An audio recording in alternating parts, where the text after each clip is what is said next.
जब मां बेटी की जलकर मौत हो गई, मामला बिगड़ गया तो तमाम अफसर मौके पर पहुंचे।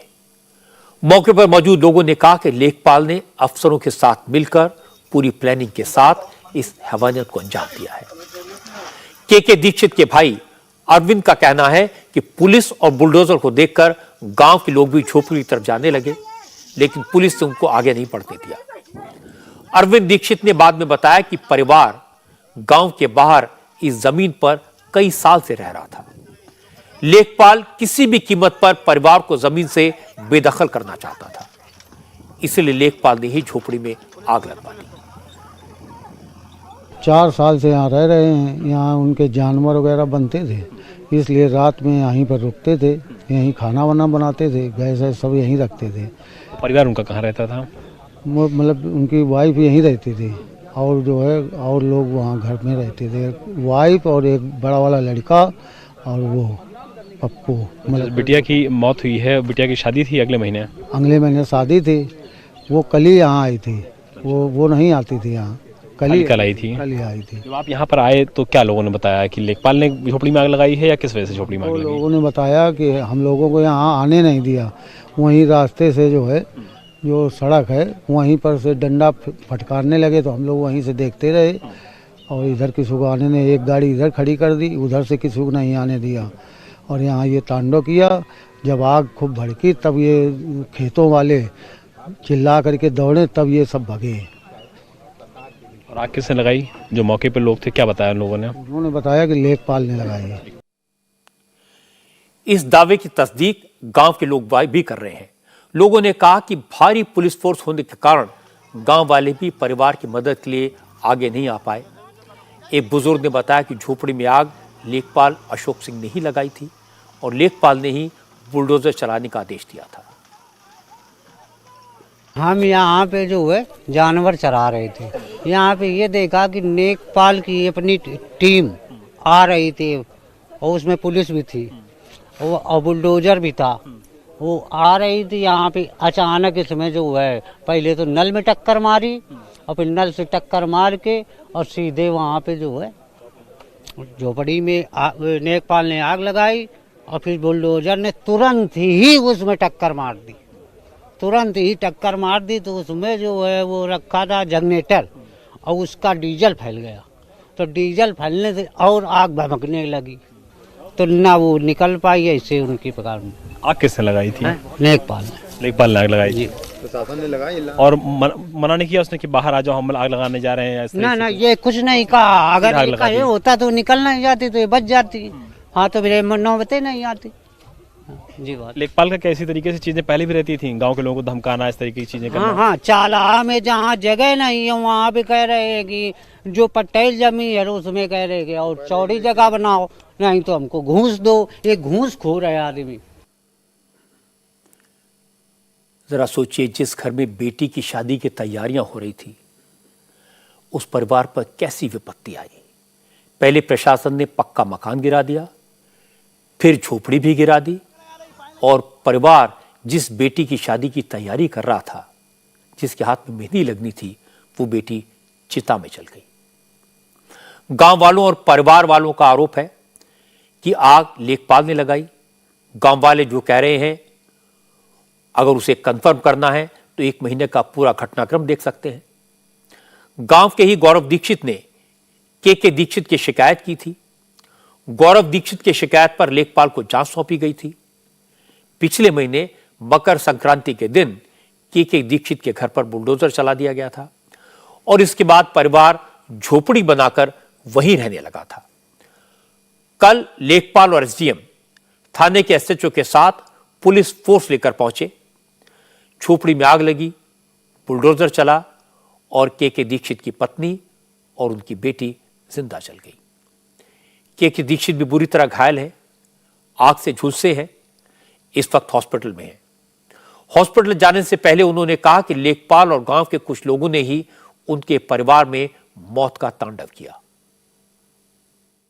लोग आए, एसडीएम तहसीलदार और ये अशोक दीक्षित, अनिल दीक्षित, पुतनिया दीक्षित, बड़े वो दीक्षित, मतलब काफी लोग आए गाँव के। गेंदन की लड़का गेंदन आके बोले आग लगा दे, तो आग लगा दी। हम लोग अंदर तो जो है और बाकी तो निकल आए, हम लोग बड़ी मुश्किल निकल पाए।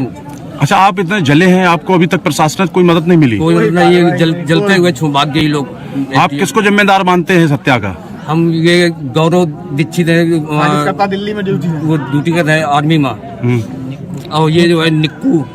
अच्छा, जिला प्रशासन क्यों आपका गिराना चाहता था?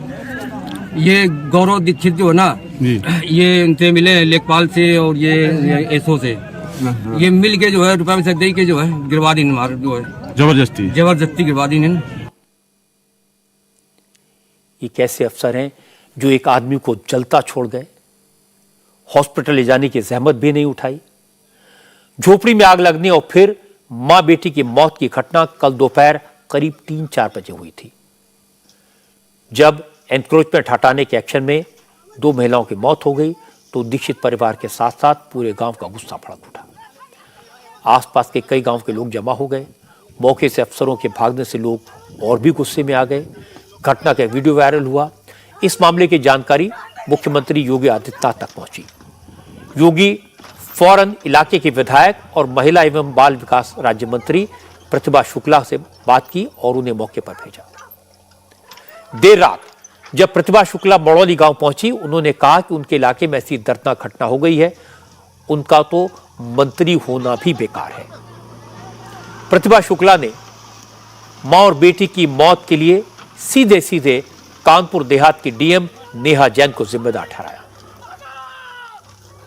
अब ये हमें तो नहीं मालूम था कि ये महिला होकर इतनी निष्ठुर होंगी, मुझे नहीं मालूम था। मुझे हमने अपनी तरह समझा कि हम भी एक महिला हैं। हमने उनको फ़ोन किया कि हाँ, उन्होंने कहा मेरे पास भेज दीजिए। इनको तो दुख, हमें भी बहुत दुख हो रहा है कि मतलब हम इस क्षेत्र के विधायक और हमारे यहाँ ऐसी घटना हो रही है कि लड़की को और मतलब महिलाओं के साथ अत्याचार, महिला कल्याण में होना मेरा बेकार है। तो हमारे यहाँ हमारी बेटी को ही हम नहीं बचा पा रहे हैं, माँ को नहीं बचा पा रहे हैं। इतने लोग खड़े हैं, कोई भी सहृदय होगा तो हम समझते द्रवित हो जाएगा। पहले वो निकालने की कोशिश करेगा, बाद में घर गिराएगा। जमीन तो देखिए, जमीन तो यूं ही पड़ी है और पड़ी रहेगी, कोई ना उठा के ले जा रहा है ना कुछ भी है। और इतनी बड़ी दुखद घटना क्या बताएं तो, मतलब इतनी बड़ी दुखद घटना हमने एक बार रोशन मऊ में देखी थी। ये रोशन मऊ ही हमेशा इसका हब बना हुआ है। एक बार सिर कट गया था प्रधान का, अब दोबारा ये घटना देख रहे हैं। हम तो समझते सारी घटनाएं रोशन मऊ में ही होती है, और इतनी ज़्यादा दुखद घटनाएं कि अब हमारे लिए इसके लिए पास कोई शब्द नहीं है। ये बात सही है कि सरकार ने इस मामले में सख्त रुख अपनाया है, लेकिन लोगों का कहना है कि सख्त रुख नहीं, सख्त एक्शन की जरूरत है। एनक्रोचमेंट हटाने के नाम पर 2 लोगों का मर्डर हुआ है। घटना के बाद मां बेटी की लाश के साथ परिवार वाले धरने पर बैठ गए।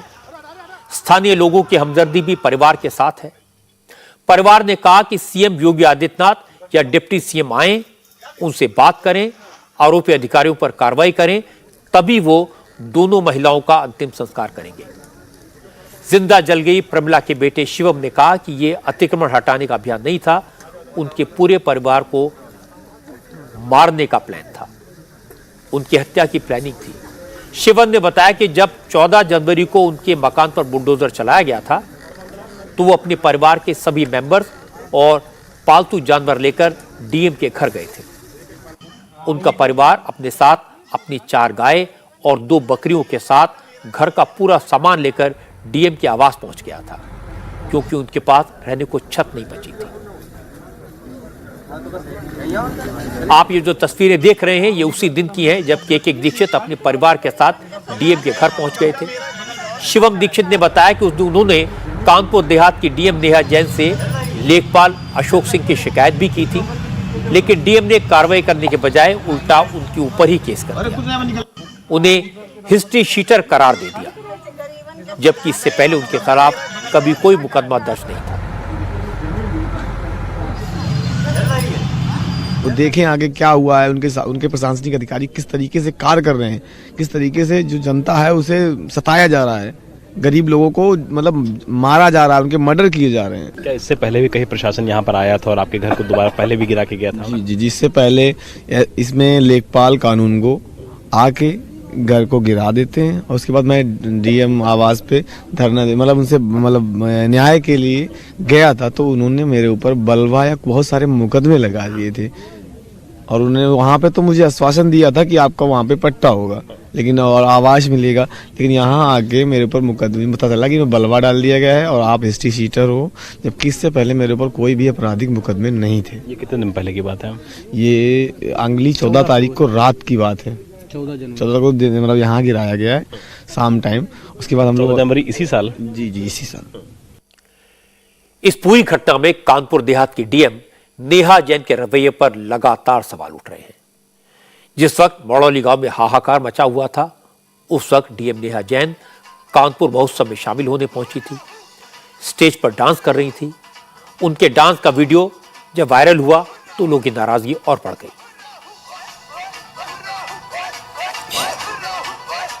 मौके पर पहुंची यूपी की मंत्री और लोकल विधायक प्रतिभा शुक्ला ने भी डीएम नेहा जैन पर इनसेंसिटिव होने का आरोप लगाया। प्रतिभा शुक्ला ने कहा कि 1 महीने पहले के दीक्षित का परिवार उनसे मिला था। उन्होंने डीएम से के दीक्षित के मामले में सही कार्रवाई के लिए कहा था। अगर उन्हें पता होता कि ऐसी कार्रवाई होगी तो वो खुद ही आकर मामले को सुलझा देती, लेकिन अब सरकार किसी को बख्शेगी नहीं। जो भी दोषी होंगे सबके खिलाफ एक्शन लिया जाएगा। जब 1 महीने पहले इनका घर गिराया गया था तो हम यहाँ पर आए थे और हम लोगों ने इस परिवार को सांत्वना भी दी थी और ये कहा था, डीएम को फ़ोन करके बोला था कि आप डीएम के पास चले जाओ। तो डीएम ने कहा कि आप मंत्री जी परेशान ना हो, हम इसको देख लेंगे, निपटा देंगे, इसका कोई दिक्कत की बात नहीं है। जब हमको ऐसा आश्वासन मिल गया उसके बाद फिर हमारे भी टूर लगे थे, हम भी चले गए, हमारे पास भी टाइम नहीं रहा और ये लोग भी हमसे बात नहीं कर पाए।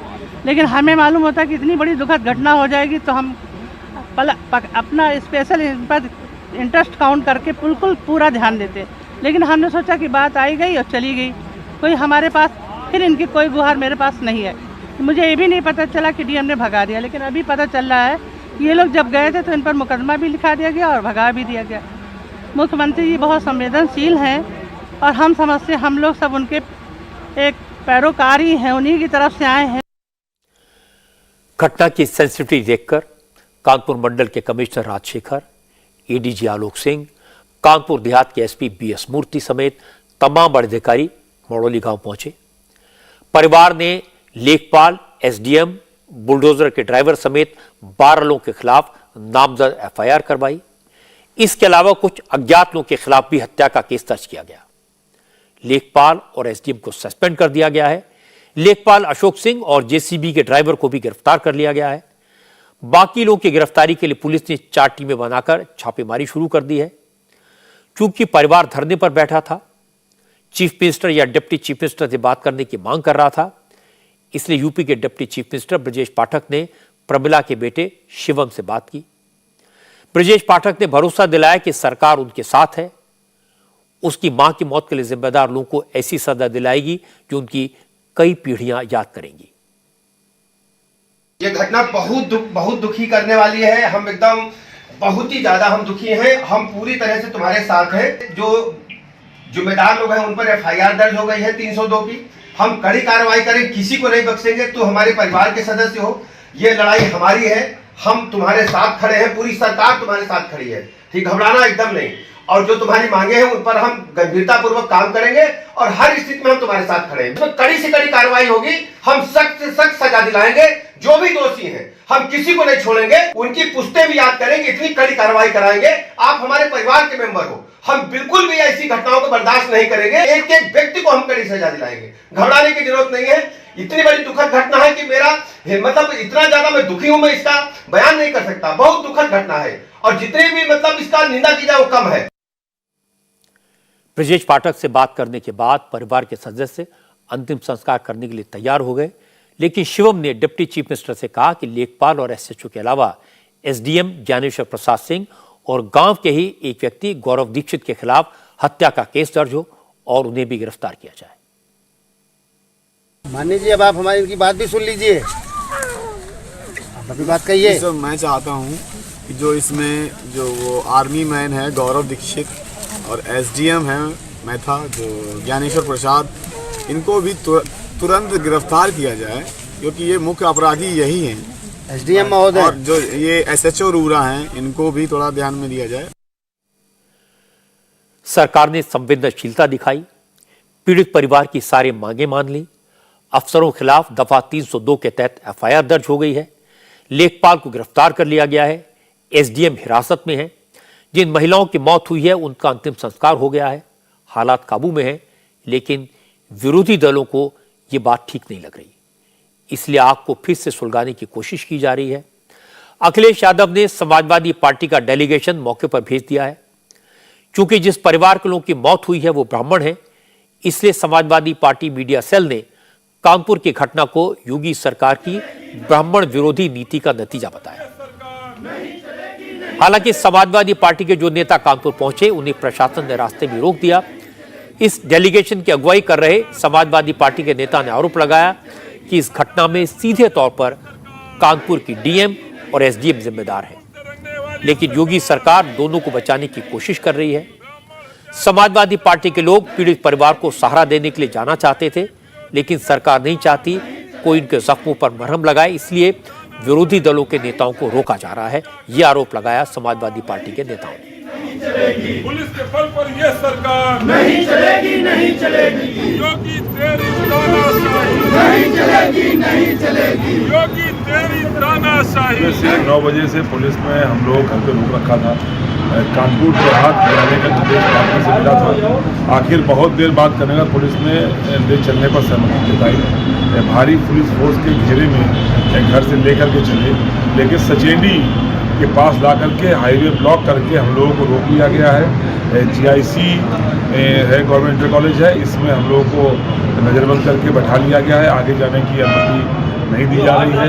शासन प्रशासन न जाने किनके कुकृत्यों को छुपाने की कोशिश कर रहा है, क्योंकि इस घटना में कहीं ना कहीं जिलाधिकारी खुद दोषी है। 302 का मुकदमा अगर होना चाहिए तो जिलाधिकारी के खिलाफ और एसडीएम के खिलाफ होना चाहिए। इस मांग को लेकर समाजवादी पार्टी आगे जाना चाहती थी, पर देखें कब तक रोक सकते हैं। कानपुर की घटना को लेकर कांग्रेस ने भी योगी सरकार पर अटैक किया। पहले प्रियंका गांधी और फिर राहुल गांधी ने ट्वीट किया, कहा बुलडोजर वाली नीति अमानवीय है और कानपुर की घटना इसकी ताजा मिसाल है।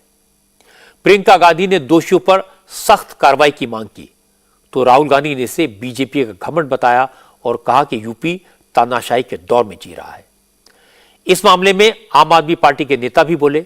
संजय सिंह ने कहा कि योगी सरकार ने एक बार फिर ब्राह्मणों पर जुल्म ढाया है। कानपुर में जो हुआ वो जातीय विद्वेष की नीतियों का नतीजा है।